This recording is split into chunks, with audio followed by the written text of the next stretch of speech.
Hey, happy weed friends, it's Miguel here, and welcome to the Yo What's Good podcast where you can stay in touch with cannabis industry news, activism, and entrepreneurship products also. I always forget that last part. On today's show, we have our first guest, Dick Wilkinson. He'll be talking about veterans, activism, resources available to them in New Mexico to enter the cannabis industry. Dick is an entrepreneur, a retired U.S. Army warrant officer, and the creator of the New Mexico Veterans Cannabis Alliance. All right. So, Dick, welcome to the show. Uh, let's see. This has been something we've been wanting to put on for a while now. I'm glad we finally kind of get the chance to do this. Hang out, talk about veterans and what the NMVCA is doing for them. To get in touch with investors, employment, training, if I'm not even mistaken. So, hmm tell me more about yourself and kind of how you found your way into the cannabis industry. Thank you very much for having me on, Miguel. You're right. This is something we've been wanting to do for a little while, and of course, we're both excited about all the changes and opportunities coming up in the New Mexico cannabis industry. So I'm really excited to speak with you and all your listeners about the opportunities that exist in the state right now. As you mentioned, I was in the Army for 20 years, so Dick Wilkinson and cannabis didn't mix for a very long time. But when it was time for me to retire, I understood that I probably had some medical needs that would be well suited to be treated with cannabis.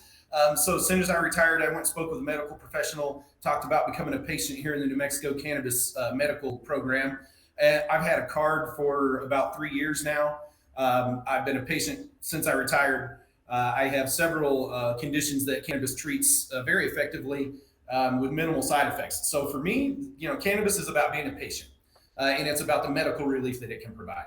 And I know that for a lot of veterans specifically, that's what brings them into being interested in the plant and being interested in what the industry is about. And if they have that entrepreneurial spirit or other, kind of drive to do something, then maybe they want to start a business or have some other interests. But just the interest in the plant alone can be a challenge for people to overcome and learn about. So I've created this group to try and help with that. Awesome. Awesome. That's so heartwarming to hear because I mean just with the shift and everything, you're not going to find a lot of people that are so open to kind of discuss these things and just to, have those conversations and even just to help. And it's great to hear that, you're doing that. There's a resource out there. Um, so tell me more about the NMVCA and kind of what they're doing, to get veterans into cannabis industry. Yeah, absolutely. Well, I'll tell you the brief history, and it's very brief because we are coming up on our 1 year anniversary of being a foundation. In April of last year, when the governor of New Mexico, Governor Michelle Lujan Grisham, signed our bill that changed the cannabis industry from a medical program to an adult recreation program, the next day I was inspired to start the New Mexico Veterans Cannabis Alliance. So we started the day after the governor signed the bill. And the motivation for that was I understood that I myself was in that entrepreneurial mode, not necessarily for cannabis, but for other businesses. And I knew that there's a lot of resources available to veterans to help them start a small business, but they're all federally driven. They're all done by the small business development centers, the Veterans Affairs offices, and so they're federal programs. Right. I've taken advantage of those programs myself in my entrepreneurial endeavors, and they have a limit to what they can provide to you as that service member.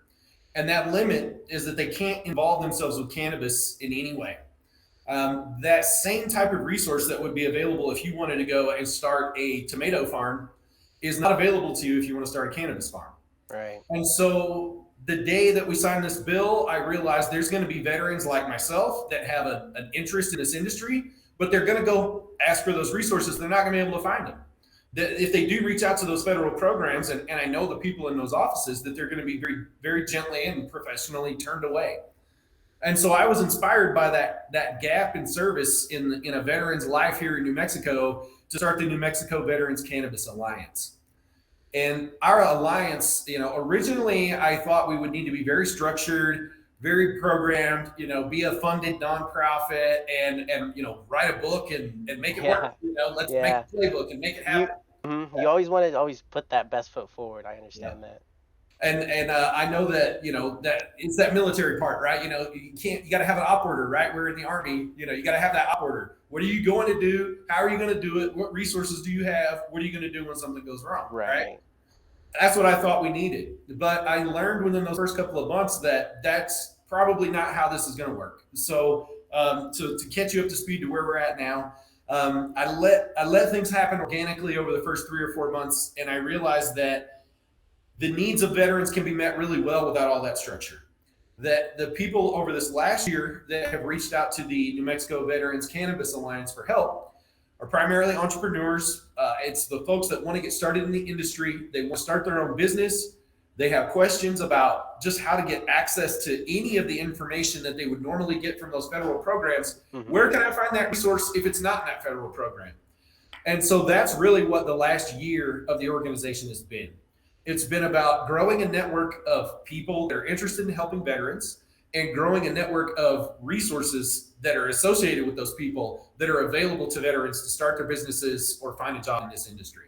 So that's really what we've done over the last year, is focus specifically on startups and the challenges that come along with starting a business. And it just so happens that these veterans are starting cannabis businesses. Awesome. Awesome. And if I'm not mistaken, you had somebody working with the NMVCA and they actually got licensed, correct? Yes. So I'll give you a little snapshot of where we're at now, kind of what we've done over the last year. Um, it wasn't difficult to get the word out and get in touch with a lot of veterans throughout the state in those first few months Yeah. and start that unofficial network. I'd say in about the first 6 months, we got up to around a dozen startups throughout the state, and I'm very proud to say we're not just Albuquerque and Santa Fe focused. We have people all over the state, and including you, Miguel. You're down in Yeah, Roswell, yeah. right? So you're a Right, perfect right. example, right? Yeah. You're an early member, and you're not in Albuquerque. That's important. The cannabis industry is not just going to happen in Albuquerque.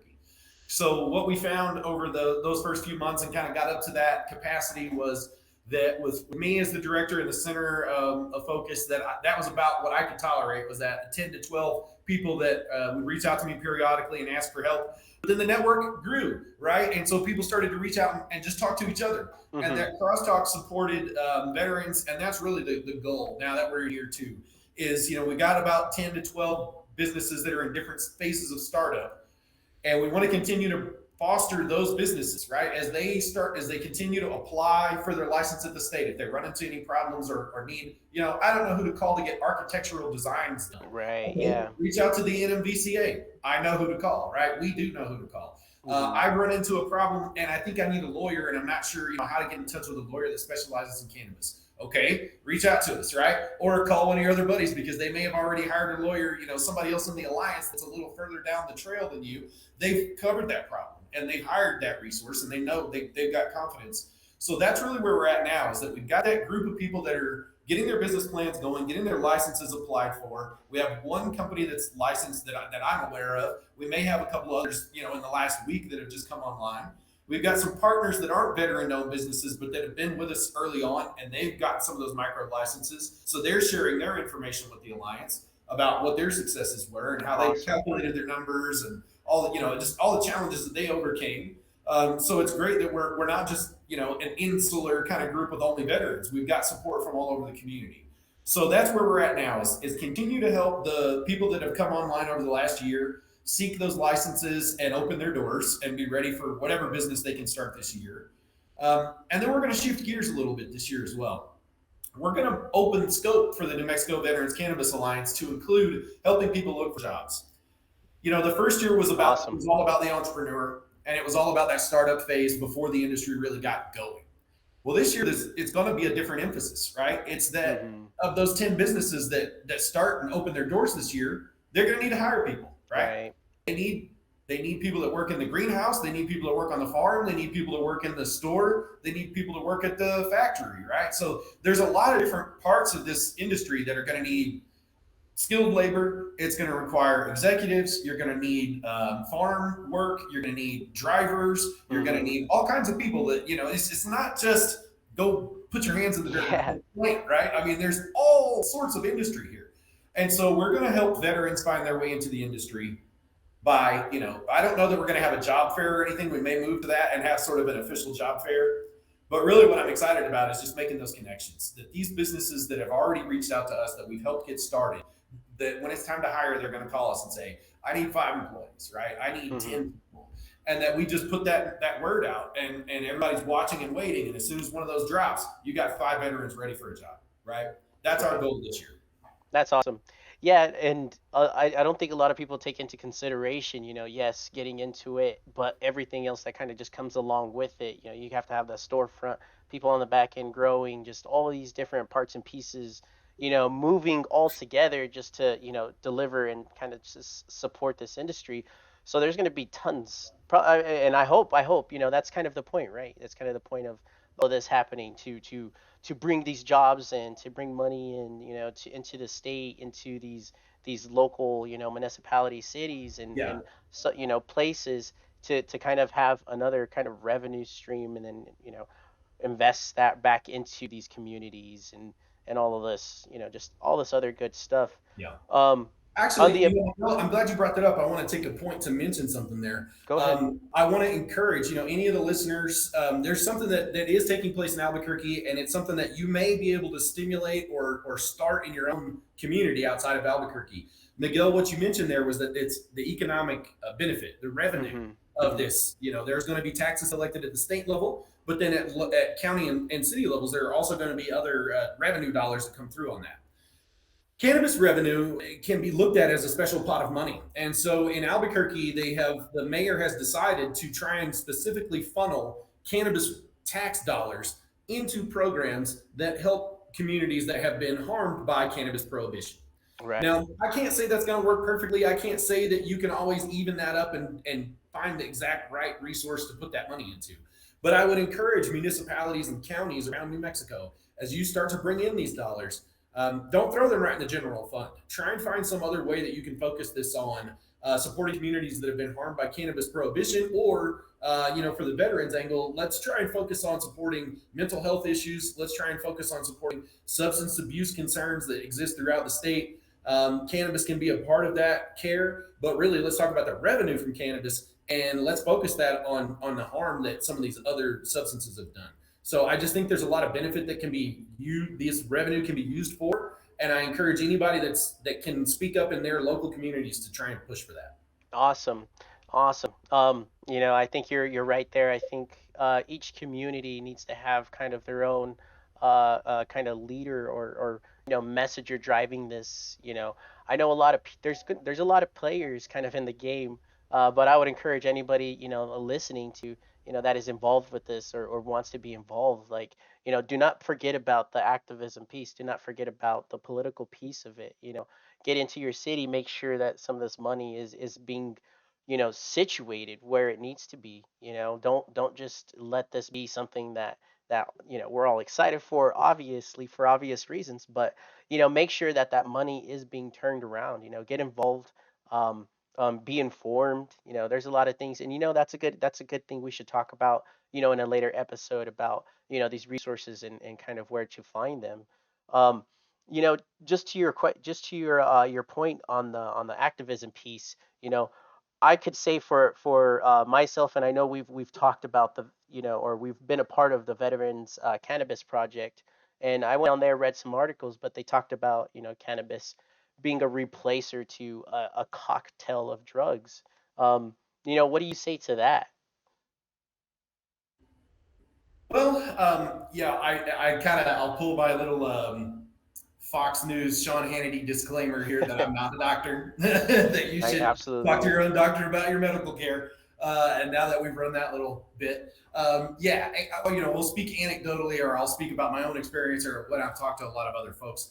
Um, for veterans, yes, mental health is for sure. Mental health diseases occur at a higher rate in the veteran community than the regular population. That's not a secret. It's not a myth. It's real. And so, absolutely, veterans do tend to get medicated at a higher rate than your general population, right? It's just those two things go Yeah. hand in hand. I can definitely speak with some confidence and authority that I've talked to more than one veteran. I've probably talked to 10 or 15 in the last couple of years that personally divulged that they had been provided medications that they didn't like taking, that they had problems with side effects, that they just felt uncomfortable with for whatever reason, like just they just didn't want to take them, Hmm. and that they were able to use cannabis to effectively treat whatever that underlying medical condition was, whether it's mental health, physical, whatever it was, and that they preferred cannabis to prescription drugs.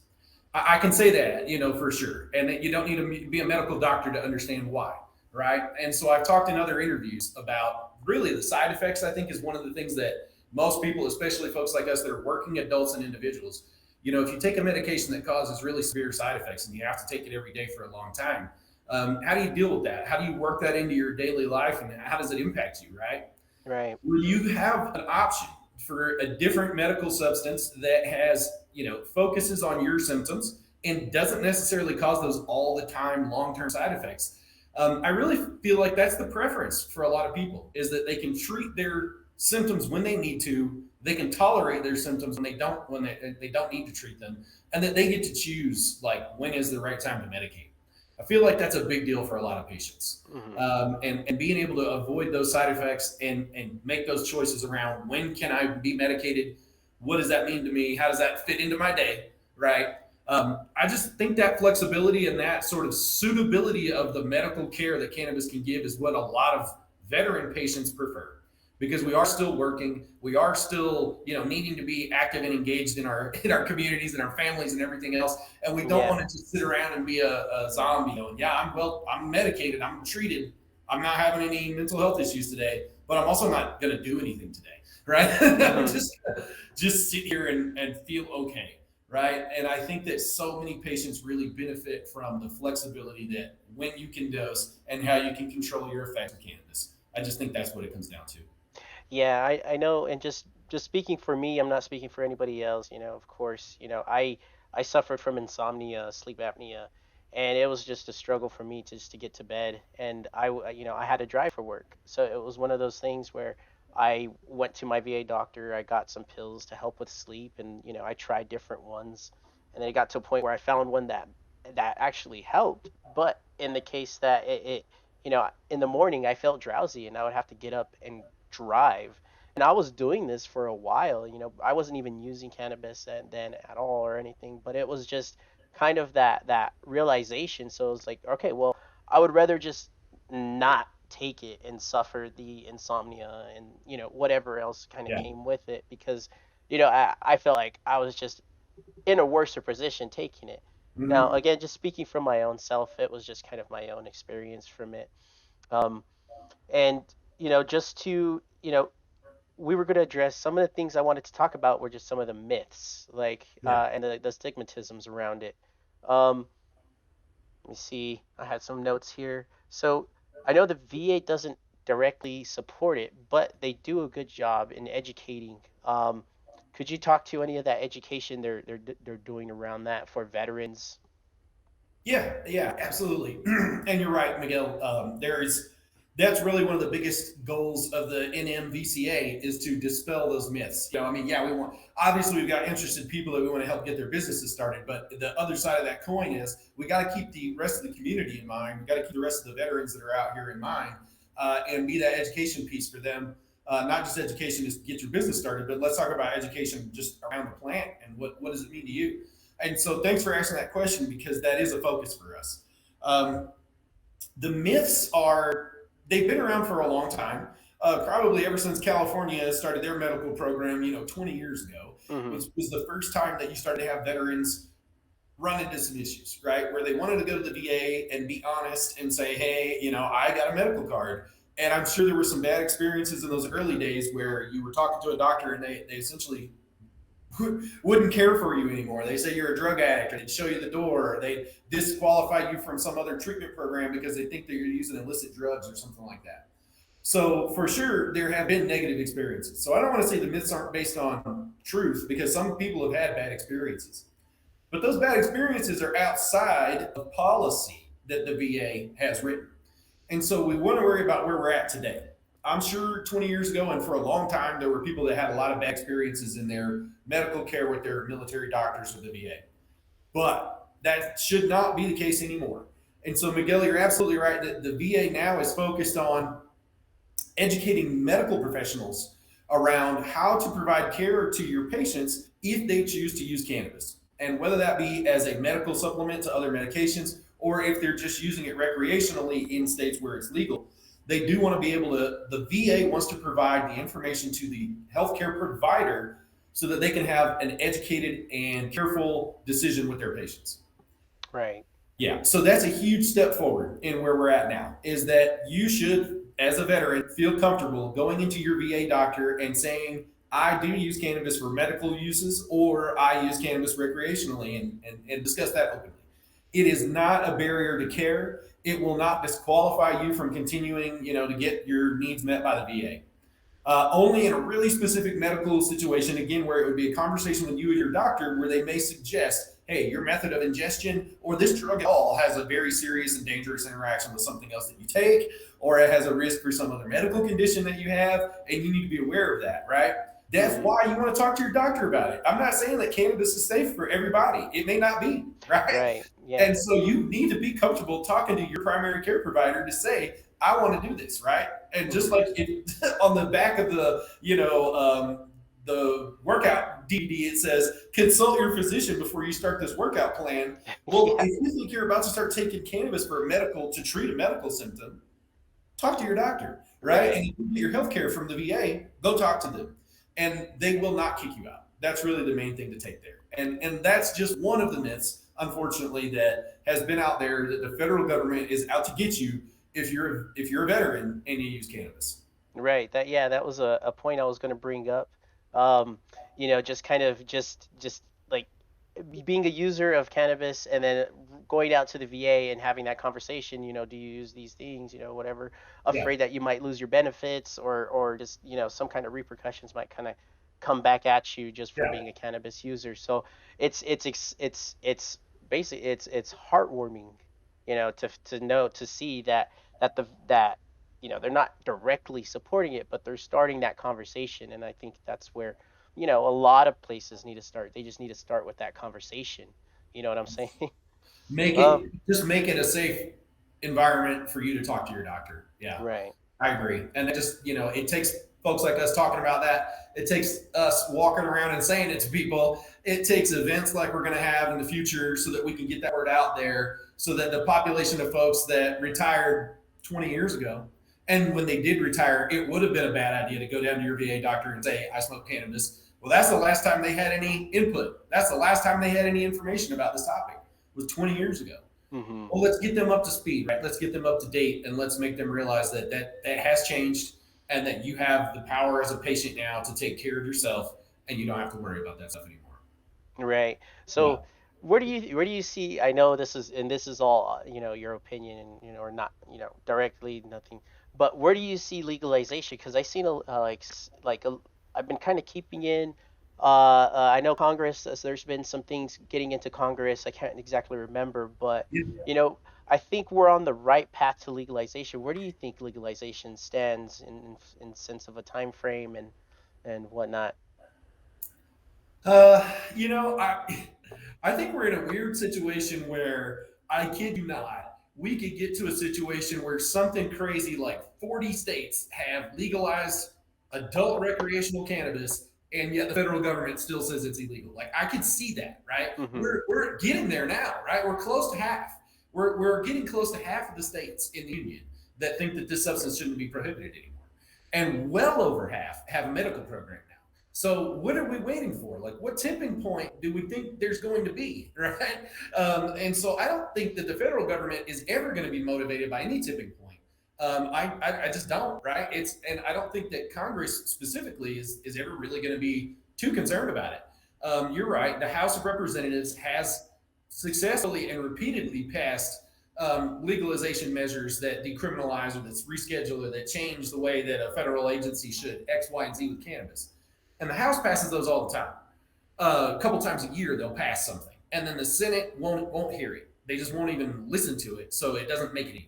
And then another session comes around, they do it again, and so that's happened a few times over the past few years, where progressively more the House has passed bills, and then they've just died. So I don't see a lot of legislative action. If you ask me, crystal ball wise, it's going to take a president that really Yeah. does keep it as a forefront of the forefront of a campaign and actually makes good on it. And not to be upset with the Biden administration, but they did say that they were going to do something about it, and then within months they were like, nah, not these 4 years. Reelect me and you'll be big time, right? I mean, like they said that day one. You know, they're like, this is part of our reelection campaign. Let's talk about weed 4 years from now. You know, so as much as they rah-rah'd it before the election, they dropped it like a hot rock on day one in office. So, you know, and that makes sense, right? We got to remember culturally, and again, I'm not trying to be upset with President Biden, but he's like an 80-year-old man. Of course, he doesn't think that cannabis is cool, right? Like he Yeah. grew up in an era where prohibition was the bee's knees, right? You know, and so he grew up in prohibition. You know what I'm Hmm. saying? Alcohol prohibition. You know, he was born just right after that. So cannabis is not. He just doesn't care, right? It's never going to matter to him. And so it's going to be 20, 30 years where one of us is a 70-year-old man. And we're like, hey, why is cannabis legal in 48 states and yet the federal government hasn't legalized it? Let's fix Hmm. that. I think that's when the federal government's going to actually tip the scale. Then it'll sound like a good idea. Everybody's like, "Oh Yeah. And wow, oh, everybody you already know, decides it's a good idea. yeah, you know Yeah. that why hasn't anybody done this?" No, we've been doing. We're Yeah. trying now. It's just Yeah. been Yeah. there's just been a battle the whole way, you know. No, for obvious reasons, but you know, it's starting to change, and it's great that New Mexico was a part of this change, and it was you know I was working at the state. I think I was actually working directly under you whenever all of this kind of came to pass, and it was just it was I don't know, it was just kind of a bittersweet moment, and I think a lot of people in New Mexico were excited for this. Uh, let's just I know there's been some things in New Mexico that with what is it, House Bill 100 for micro producers. Mhm. Anything you can elaborate on that? Sure. So it was Senate Bill 100 that made it through the Senate and it died in this last session. The Senate passed it with some modifications. It actually got edited a couple times there. And they passed that over to the New Mexico House. The New Mexico House did not hear the bill. So they never put it on their schedule during the short session. I'm not surprised by that. It's a 30-day session versus a 60-day session. So administrative updates and things that aren't focused on finances as much do tend to take a back burner. I'm sure other people could probably pick out some other political reasons why maybe it wasn't heard or why these changes didn't happen, but I'll leave those to conjecture. From a technical perspective, what didn't happen is that micro producers who were potentially going to move from 200 plant count up to 1,000 plant count, where that hope died, unfortunately. And so I don't see any opportunity for a plant count increase until next year's session. The plant count is written into the law. It's not a rule that our regulating, RLD, New Mexico Regulation and Licensing Division, they don't have the capacity to change those plant count numbers for those micros.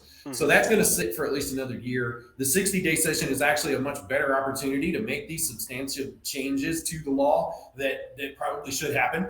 It's also probably a better time to do it because we'll be about 8-9 months into the industry at that point, and so lawmakers will have a little more visibility. Unfortunately, we'll be making decisions based on the infant stage of the industry. It's not really Hmm. time to make like big changes, but hopefully some of the smaller changes that were introduced this year could make it over the line next year. Yeah.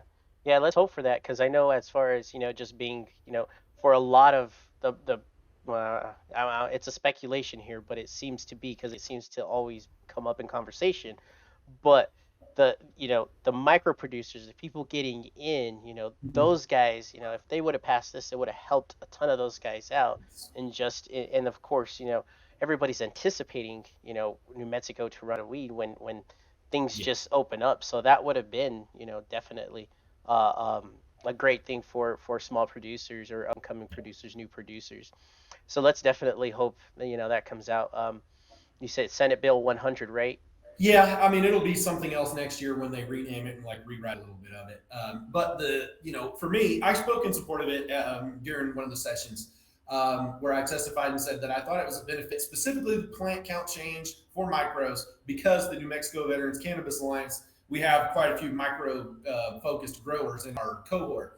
And so I really wanted to look out for them and say, these people will stand to benefit to go from that 200 to 1,000 plant count, just economic revenue alone, right? Like that was really my only argument was that you can make more money if you grow more plants, right? And Yeah. so, just from that perspective, like I'm sure if you're going through the trouble of building your business and there's a cost to get started and there's a lot of pain in getting that done, that covering that gap to be able to go up from 200 up to 1,000, if you don't go all the way to 1,000, you get to decide how much more pie can I eat, right? Well, how many more pieces Right. can I Yeah. take? And just giving that small business owner that opportunity to make that decision, I felt like was important. There's the argument to counter the market factors of the really big growers can grow between 16 and 20,000 plants each, right? Oh wow. And so it comes down to, is it fair to the little guys or the little growers, the small mom and pop shops, that they get market driven by the really big growers? And so every cycle that they're coming and trying to bring their cannabis to market, they're going to have the fair market value is not decided by the small growers. It's going to be decided by the big growers.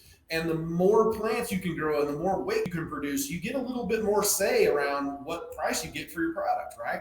And so that was the other aspect that I was really fighting for the micros for, was that they get a little more determination of their cost. They can hold on to it and wait for the Hmm. prices to change instead of just every single time I have to put the whole thing on the market and get it all out the door. I just saw a lot of benefit, to them. And unfortunately, it didn't happen this time. Um, the idea, though, and one of the things that was kind of on the back of that was to graduate from a micro to a regular grower's license in the exact same location isn't too hard to do. Like to change your license from one to the other Hmm. later on, it's designed that it's not supposed to be hard to do. So that was Gotcha. kind of the catch, was if you succeed at the 200 plant count and you want to get a different license, come back later on and get that bigger license and just grow your business. So Hmm. the avenue is still there, but it's not going to be as easy as it was hopefully going to be, this time around. Yeah. No, I gotcha. All right. So we're coming up on time here. Mhm. Two things I know off the top of my head I wanted to talk about. The NMVCA is holding an event, correct, in March. Yes. Yep. Do you want to go ahead and talk about that? Yeah. So March 19th, I believe that we're still going to be able to do it at the New Mexico Veterans Memorial in Oh wow. Albuquerque. It's located right outside of Kirtland Air Force Base at Gibson in Louisiana. The intersection there is it's large monuments and park, and there's a building there where we're going to have this event inside. So of course I wanted to have it there because this is a veteran focused event. The purpose is to be an education expo.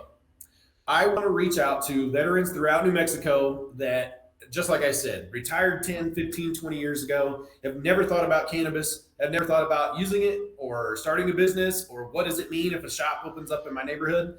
If you've got any kind of question about the cannabis industry, the plant, the products, or who's working in these businesses, come to this event. And you're going to be able to meet the people that work in the industry. You can ask questions about, if you were interested in starting your own business, how do you do that? You can ask questions about the laws and regulations. You can grow plants at home now. A lot of people don't know that. Come to this Yeah. event and find out that you can grow plants at home. There'll be businesses there that can talk to you and coach you through how to grow your own cannabis essentially for free, right? You put a couple $100 into a home grow situation, and you can grow thousands of dollars worth of product at your home for free. It's a lot, I won't say easier, but probably better than brewing your own beer. If you brew Yeah. a couple gallons of beer, you're going to drink it in a weekend and go, well, that was fun. If you grow 3 or 4 cannabis plants and produce a half a pound of product, you kind of taking care of your own needs for a while there. So Hmm. there's an economic benefit to that. If you can't afford to go to the shop and buy it, come to this event, find out how you can grow it at home. So we're going to cover, Yeah. the questions about anything that a veteran or anybody in the community might ask, to get started, grow it, buy it, work there, looking for jobs. We're going to have companies there. I don't want to say it's a hiring job fair or anything, but for sure there will be companies there looking to hire veterans. Awesome. Yeah. Can you mention any specific companies that are going to be there? That will may be hiring. Yeah, well, I mean, the hiring, the grease that gets the hiring done is Seedcrest, and Seedcrest was our first sponsor of the event. So Seedcrest and her Shannon Harmio and her crew, they're going to help us, and they're going to be there to talk about the companies that are hiring, talk about the training that they provide, and meet with any veterans that have questions, whether they entered their program or not. So that's really going to be the big catalyst around the job aspect, is that Seedcrest is going to be in the house. Awesome. Yeah, and that was going to be my next point, kind of about the training part. If any veterans were interested in getting into, the education training piece, um, Mhm.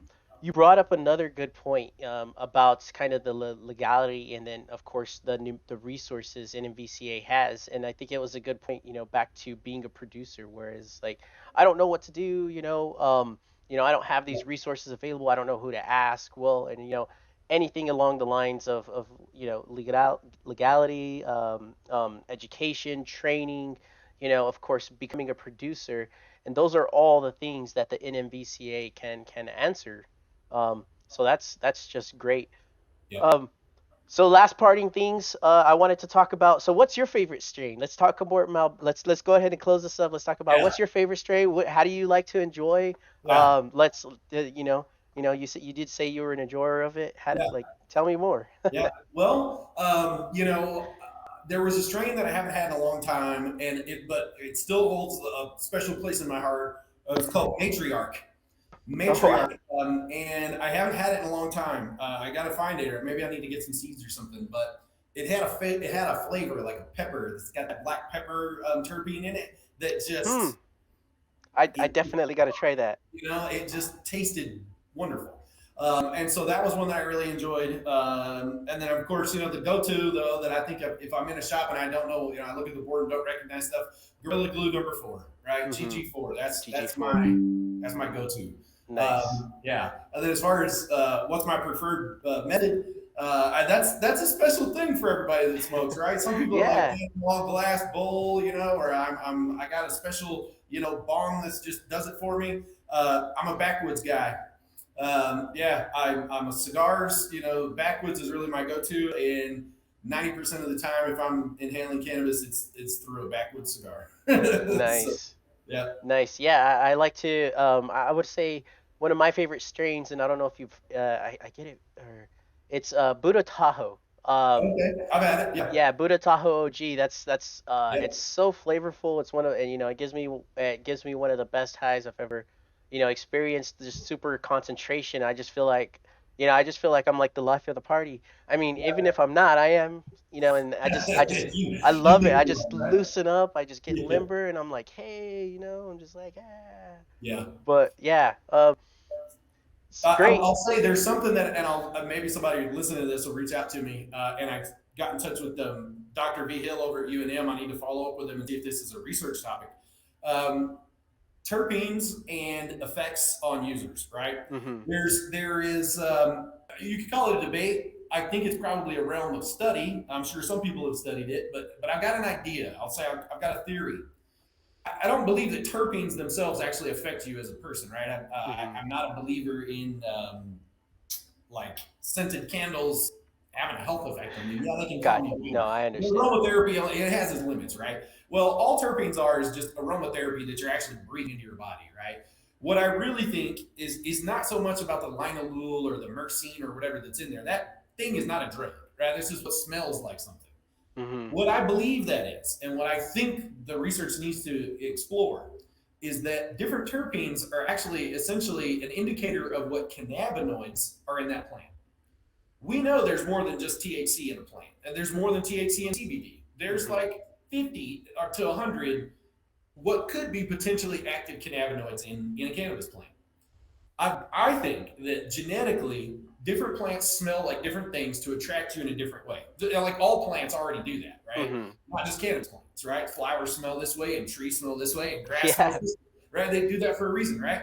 Well, I think that cannabis plants essentially produce different aromas based on what cannabinoid is inside of them, right?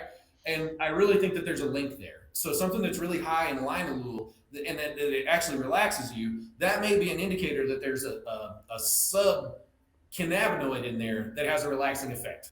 And that high Gotcha. concentrations of linalool mean there's actually high concentrations of some other form of THC or cannabinoid in that plant. And I so I'm gotcha. curious to find out if we can get away from bro science, which is this smells like pepper, so it makes me excited. Well, that's not a thing, right? Yeah. Let's figure out that myrcene smells like pepper, which means it has this cannabinoid, which means you're going to feel this way. Like, let's Gotcha. connect those dots, and I'm curious about research in that area. That is very interesting to hear you say that, because you started getting me thinking, just about all the possibilities. Like if we could, further narrow those things down, you then you Yeah, could you could you could grow plants to treat, a very, very Oh yeah. specific type of condition, Yeah. instead of it just kind of affecting everything at whole. I hope, Right. one thing I'll say that one thing I really hope they get out of it is that just that cotton mouth, just the cotton mouth of it. You Yeah. know, You want please, to no please cottonmouth strain? get that out of there. Yeah. Keep everything else, just get that out of there. Yeah. The hungry part, I like eating, so I don't even care about Right. that. Right. But Yeah. No, you're absolutely right. You know what? I think we will. Right. Just as only in the last 2 decades have we been able to explore CBD and its health effects. Right. To the point that the federal government decided to yeah, deschedule CBD because it really does have health effects. Well, we're going to find out what all those other cannabinoids do, right? And we are going to create customized strains just like the Charlotte's Web strain that's high CBD and almost no THC. We're going to create all these other strains where you can just go roll through and say, "Oh, I want the one that doesn't cause cottonmouth," and that's going to be, the Miguel strain. There it is. yeah, So, yeah, yeah, we'll get and that there. Yeah, yeah, for sure. And yeah, I talked about you, Happy Weed Friends being that, based on taste, high, and yeah, eventually when we get to our point where we're opening for a business, we're definitely going to reach out to you yeah, to like, all right, let's sort this out. yeah. But go I'll ahead. tell you what. I will. I'll test out all the strains you want. I'll test them out in the backwoods and tell you, whether it's good or not. Right? It, I'll it be the was backwoods tester. Yeah, it was fun. We enjoyed it. I would say that's not my everyday thing, but it was fun. It was actually, Nice for a change. Yeah, fun. It's a lot, uh, yeah, but it was fun. yeah. And yeah, I think that wraps up everything. Thank you, Dick. I appreciate you showing up here today. We got a lot of information for veterans. Do you have anything else? Just spread the word, really. Anybody that watches this, either send this interview over to somebody that that's interested in cannabis. We're on the group is on Facebook. That's really our only web presence is Facebook. So just look up New Mexico Veterans Cannabis Alliance on Facebook. Any contact information that you see in there will get to me. Miguel does help with that as well. He's a member of the alliance. And so thank you, Miguel, for being a member of the alliance and Of for your course. service. I don't, just because we were both in the army, I appreciate your service and sacrifice as well. So Absolutely, absolutely. I appreciate your service too. Thank you, Dick. Thank you for attending, and we appreciate everything you did for us, or and all the information. Um, all right,